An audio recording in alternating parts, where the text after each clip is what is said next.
Hi, my name is Keegan, the co-founder of OneMe, and this is going to be our first interview with Chris Ortega. Chris is a fractional CFO, founder of Fresh FP&A, and I hope you guys enjoy. So kind of the first starting point, we'll go all the way back to college, went to Indiana University with the Kelley School of Business, and then we went off to UND. So, college is a huge point if someone chooses to go there within someone's life. So what made UND and the Kelley School of Business stand out to you? Yeah, I think for me, going back to college a long time ago, but for me, I think choosing college in my family, right, that wasn't the preferred path. So kind of just backtracking on that, I grew up in a single parent background, me, my mom, and my sister, low income. College wasn't really like the destination for a lot of people in my family. And to be transparent, my sister was the first person to go to college. So she's a year ahead of me. She was the first person to go to college. And for me, I always knew in high school and growing up that college was that next step after high school. So, but for us, we had to financially make it make sense because my mom couldn't afford, for us to go out of state. So luckily, I was part of a program in high school called the 21st Century Scholars. Basically like a program that helped low-income minority students actually have a path to college. So with that, and then also being part of the Indiana University Groups program, which is another program that incentivizes low-income diversity candidates to actually have tuition, room and board. So that was why I went to IU, is because I honestly had the most financial aid and the most scholarship money to help cover that financial commitment of going to college. And then also, I knew I wanted to study business, and the Kelley School of Business at the time for accounting and finance was one of the top 5 in accounting and finance public universities in the entire United States. So I was like, hey, I'm going to school for free here from the scholarships and actually, graduating high school and stuff. And it's a top business school for accounting and finance. So, and I absolutely loved IU. My best friends went there. A lot of my friends from high school, Pike High School, we all went there. So it was a great transition. And I'm a Hoosier through and through. Now to the UIndy, I actually used the University of Indianapolis as my catalyst to get out of accounting. So when I left, when I graduated college, I started off at public accounting at Ernst & Young. Really great opportunity. Got to work with a lot of Fortune 1000 companies here in the audit practice in Indianapolis. Really good experience. And then I went into corporate finance at my first entrepreneurial company, which was called Cha-Cha Search. When this is, Cha-Cha was an amazing company, did corporate accounting there. And, I was like, I really want to explore the finance side of my degree. I want to be more forward thinking. I want to be more of a strategic partner. So I got into FP&A as well as going to school full time in the MBA program at the University of Indianapolis, which was the craziest 2 years. I was working full time. I was taking a full course load. I had classes Monday, Tuesday, Wednesday, and Thursday. So I had class 4 days a week for 3 hours after work, and got my MBA in corporate finance at University of Indianapolis. And the reason why I chose UIndy, because it was a great program. I got to meet some of the financial faculty. Dr. Wheel, who's still teaching at the University of Indianapolis, was an amazing finance professor, and they had a really great financial curriculum. So that's why I chose University of Indianapolis. But yeah, that was my path. So then, while you were in college, were there any major challenges or career choices that you had to face? And then what were they? I think the first career choice that I had was I originally came in as a marketing major. So when I started at IU, I was a marketing major because I really love the creative aspect. I love the 4 Ps of marketing. And that was originally going to be my major and originally what I was going to do. But then at the time, Enron happened, Sarbanes-Oxley, which is one of the internal control pronouncements, came out in accounting and finance. And I took a lot of accounting and finance classes in high school, and I've always been a quantitative person. So accounting and finance became easy to me. And since Sarbanes-Oxley was passed, there was a lot of a lot of students getting jobs. And I'm like, this is the whole goal of going to college, is getting a job out of this. So I made that pivot my fall semester freshman year to move out of marketing and move into accounting and finance. And I've been down that road ever since. So I think to me, that was a major career decision to switch out of marketing, go into accounting and finance. I think some other adversity just having is like I did the honors program at the Kelly School of Business, which was a really, really intense program. Like the honors, the regular Kelly School of Business classes were already hard, and taking the honors level classes of those of accounting, of finance, of corporate finance, of investments, of those different ones was really, really intense. But it taught me to persevere. And I look back over a lot of that knowledge, and not only did I learn a lot technically in the classes, but build some great relationships with people as well through the Kelly School of Business. So I would say for me, those are probably, like, thinking back on college, the top two adversity and challenges and key decisions that I made while in college. So not only in your current business right now, but also through school or even through family, was there any really like guidance that you had? Like, what's the importance in connections and relationships with other people or professors, bosses? Just what's the importance of connections, and how did they play an effect with your career? Yeah, I think this is probably this is a superpower for everybody that's going to go back and listen and read this, right? I think, like, one of my mentors has told me, and they told me this, they said, your network determines your net worth, right? So, like, having your network of people, building great connections, building great relationships, and not just the profession that you're in, like me, right? I'm a CFO, right? So I'm in accounting, finance, treasury, everything finance related, but I also like to build great relationships outside of that with marketers, with salespeople, with operations people, with customer success, with data analysts and data scientists. I think, like, that relationship building is such a valuable trait to have. And I knew that earlier on. So I knew that in college. I've always been an extroverted kind of person. So me connecting with people and building relationships has always come, like, naturally easy to me.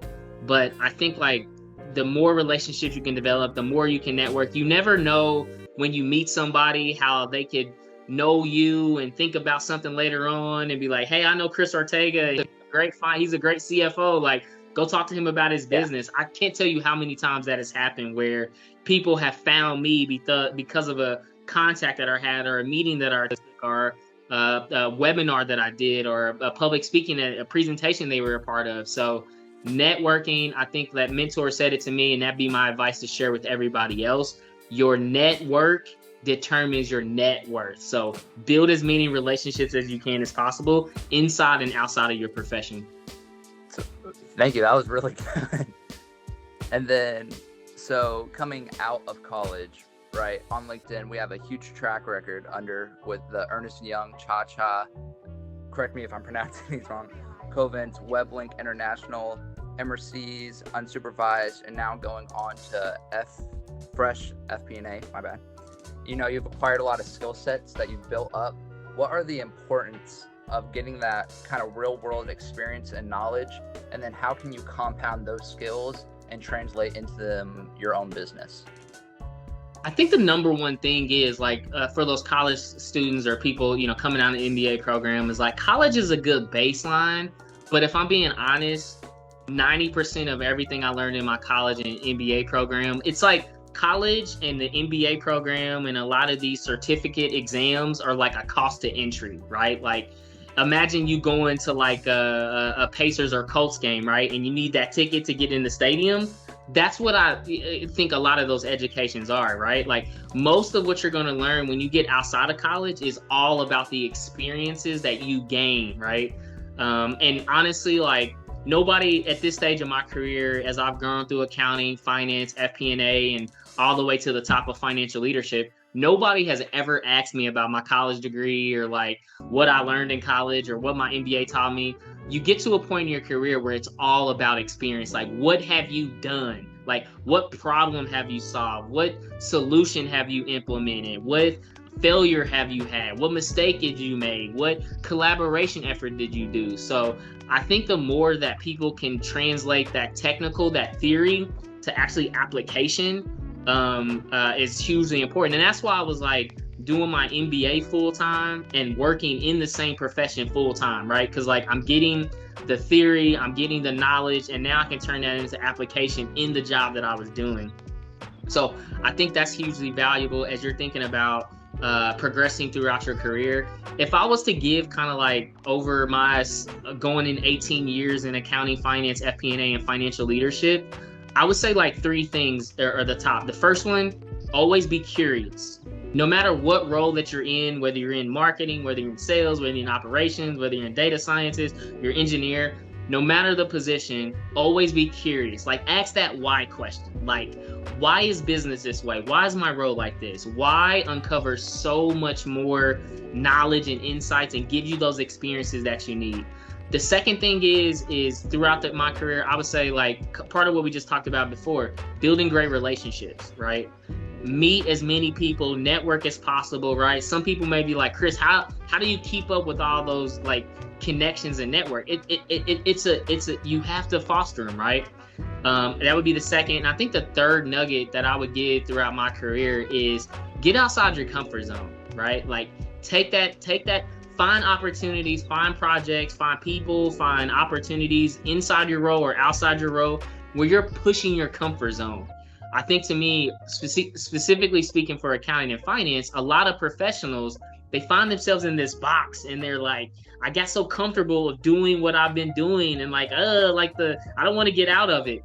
Find those ways to challenge your comfort zone, expand it, because the more you come outside your comfort zone, the bigger that gets, the more opportunities, the more failures, the more successes that you have. So for me, looking back over my career, always be curious, build great relationships, and challenge your comfort zone, I think would be the top three pieces of advice I would give anybody thinking about their career. Thank you so much. And then moving on. So at this point, you say you have your own company. What was it like kind of working for not someone else, but being an employee to now actually running your own business? What were the biggest challenges, not only in the workload, but also the mindset that you had to change? And just what were the biggest challenges, but also fears, like you said, like get out of your comfort zone that you had to go through?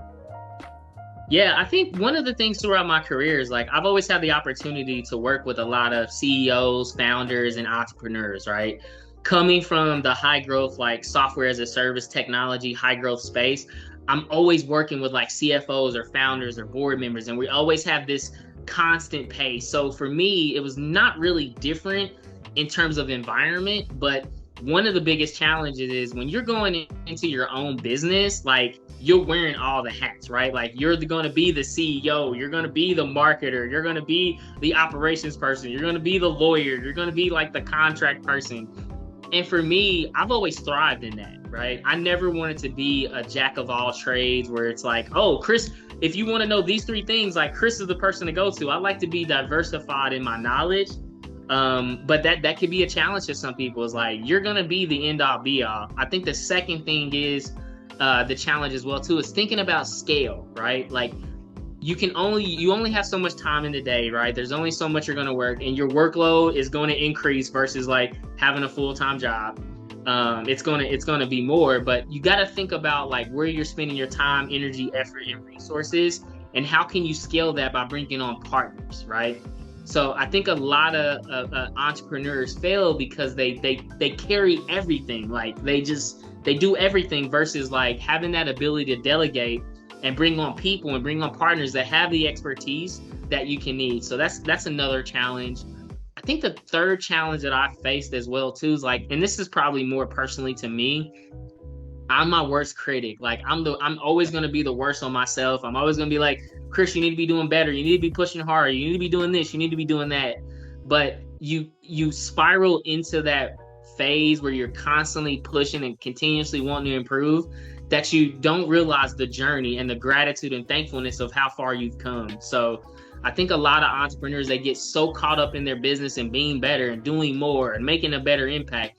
But you got to take that step back and realize that it's going to be a marathon. It's not a sprint. Like being an entrepreneur, and you got to have patience, you got to have endurance, you got to have agility, and you got to have really good balance. But I think to me, a lot of entrepreneurs, and I've struggled with that, right? I continue to struggle with that, is like finding a way to be grateful and thankful for the journey and looking back and saying, man, look how far we've come together. Look at the successes we've had. We got much further to go, but celebrate those wins. I think to me, those are some of the challenges and pitfalls from moving over from like having a full-time job to moving over to full-time entrepreneurship. All right, starting to wrap things up now. This is actually our first interview, so I'm kind of nervous, but thank you. It's all good, man. You're doing great, dude. You're doing great. If you could say one thing to any young entrepreneur, not at just the Kelley School of Business, not just at UIndy, what would it be? Man, I love this question, Keegan. This is good. If there's one thing I can tell every entrepreneur, I would tell them, oh man, there's so many. I think I can't just choose one. Like, okay, I'll do one. I'll choose one and then like a bonus too. Okay. The first one, this may sound counterintuitive. It may sound wild, but wake up with a mindset of seeking failure. What do I mean by that, right? So I wake up every day looking to fail. Why? Because outside of failure is learning, right? Every time you make a mistake, every time you fail, there's a learning opportunity gathered from that. So if I'm looking to fail every day, I'm constantly going to be learning how to do things better, right? So developing this mindset of seeking failure, because there's only two outcomes out of failure, right? You either win or you learn. You only lose from failure if you didn't learn. So to me, I think like that's been something that I think has been instilled in my whole life since I was like 5 years old. Throughout my entire life is like, I'm not fearful of failure, because failure to me is I've learned tremendously about it. And I think a lot of entrepreneurs and a lot of professionals don't take that leap of faith in going into entrepreneurship because they have that fear of failure, right? And the best way to get rid of that fear of failure is waking up every day looking for it. Like you're trying to go grab it, right? And looking back over my career, personal and professional, the biggest opportunities and the biggest comfort zone expanding and getting outside my comfort zone has always happened with failure, right? So to me, I think developing that, getting over that fear of failure, because with that fear of failure, Keegan, right? What comes along with it? The fear of failure. What are people going to say about me? Like, how's this going to like happen? All and what am I going to be able to do? It like that failure cascades to a lot of different doubt. What do people think? And you shouldn't think about that, right? So to me, that would be my first one. The second piece of advice that I would give somebody is like, taking the leap of faith is like, a lot of times for me, like I was able to work full time and do Fresh FP&A as like a side hustle before I went to be full time, right? So I didn't completely like go cold turkey and just say quit everything, right? I think some people, like maybe it makes sense. And ironically enough, the last full-time job that I had was one of the first clients I brought over to Fresh FP&A. So I think to me is like, the second advice I would give people is that you don't have to go like full, like 100%, like do it as a side hustle, right? Like you look at the gig economy now with people, having all kind of side hustles, right? Develop it, grow it, get it to a point where you can make that natural transition. I think the third piece of advice I would give people, if I was telling them as an entrepreneur, is you're not going to have it all figured out. Like there's no way as an entrepreneur leading Fresh FP&A as we provide fractional CFO and advisory services, Keegan, that I have it all figured out. I don't, right? I don't sit here and claim it. I'm not like broadcasting it. You're not going to have it all figured out, and you're going to have gaps. You're going to have things that you just don't know. But the thing about it is like, what I do is I identify those gaps. How can I learn it, right? Like, what resources do I have? What partners do I have? Who's knowledgeable in this? Who has like the expertise that can help me accelerate in these areas? And it's okay to have those gaps. There's not one entrepreneur in earth that is good in everything when it comes to business. It's not one person. So I think to me, the first one is like, get over that fear of failure. The second one I would say is, making sure that you're thinking about the overall like impact of your business and like how you make that pivot. And then, that'd be the third one I would share. So bonus 3 pieces of advice I would give to any entrepreneurs. Well, that is all I've had. Thank you so much again. That is the end of Chris Ortega's interview. If you guys found this helpful, make sure to visit the website at one-million-entrepreneurs.com and subscribe to keep up with further interviews.